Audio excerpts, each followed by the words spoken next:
Hello and welcome to Equine Magnetic Therapy. We just want to show you a small video on how magnets work.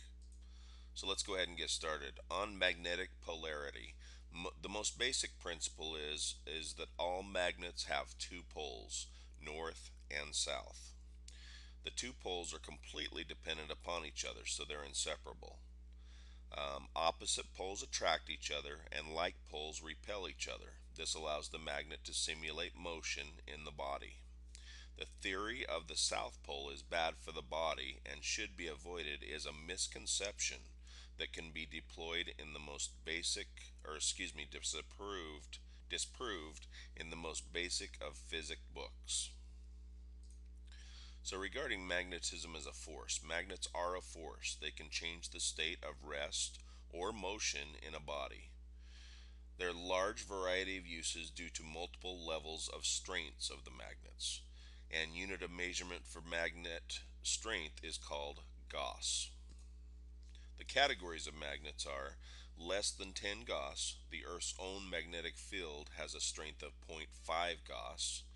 There's 10 Gauss to 1000 Gauss. Most therapeutic magnets reside in this category. And then there's 1000 and above. While this group seems large, it is grouped together because of the damage it can do if used incorrectly. An example from this class are the classic MRIs, which are measured in at over 10,000 Gauss.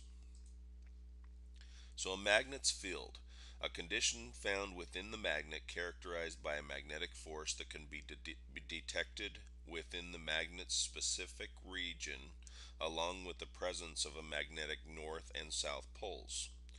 The field is created by invisible lines that pass through the magnet's poles along a closed loop. So these field lines separate the north and south polarity pattern of the magnet. What makes an electromagnet is it is the combination of electricity and metals ending with the creation of a magnetic field. It requires an external power source. The magnet's field is produced by electricity flowing through a cylindrical coil of wire with a core made of iron or other metal, and the electrical charges emitting the field lines end with at the respective poles, causing an opaque material. This causes the center metal and the coils to stay separate from each other.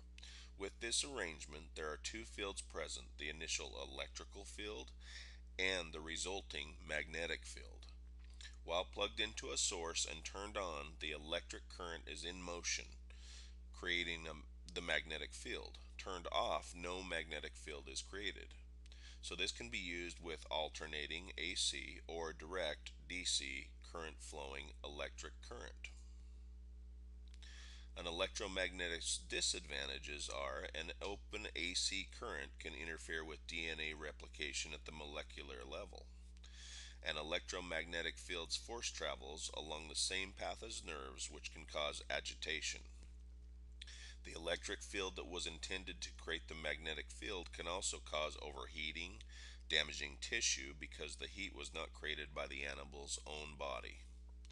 The electromagnetic use requires a significant amount of training to prevent misuse. Electromagnets tend to be rather expensive to purchase as well as with the upkeep of equipment. So permanent magnets. The name permanent stems from the fact that they are constant, never needing to be replenished. Only one field present and it is created by the electrons in the material and will make up the magnet.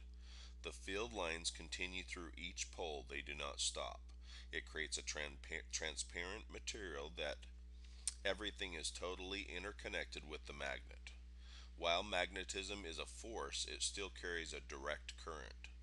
This current creates magnetic force, though electrons spinning around the atom of the metal material that makes up the magnet. So basically, permanent magnets increase circulation. There are three specific actions that take place within the blood vessel that a magnetic has direct influence on. A light release of heat as ions in the bloodstream separate. The ions crisscross back and forth between the north and south poles of the magnet. There is a creation of small eddy current within the blood vessel. So these three actions cause the widening of the blood vessels, resulting in more nutrient rich blood accessing an inquired area, or the injured area, excuse me. Due to the fact that the heat created came from the animal itself, as blood circulation increased, it can be concluded that the magnet did not cause any harm. And here's a little chart that displays the how that works. The blood flow and the eddy current. So all magnets are not created equal. A magnet's effectiveness follows a principle called the Hall effect. It states that the more perpendicular of a cross that a blood vessel makes over the field lines of a magnet, the more effective the magnet will be. The bullseye field in the Bioflex magnet that equine magnetic therapy uses, and you can see the field lines of your own magnets, a magnedoodle will work perfectly. So that's how magnets work and how we can help your horses with equine magnetic therapy. Please have a look at our website and enjoy what you see there.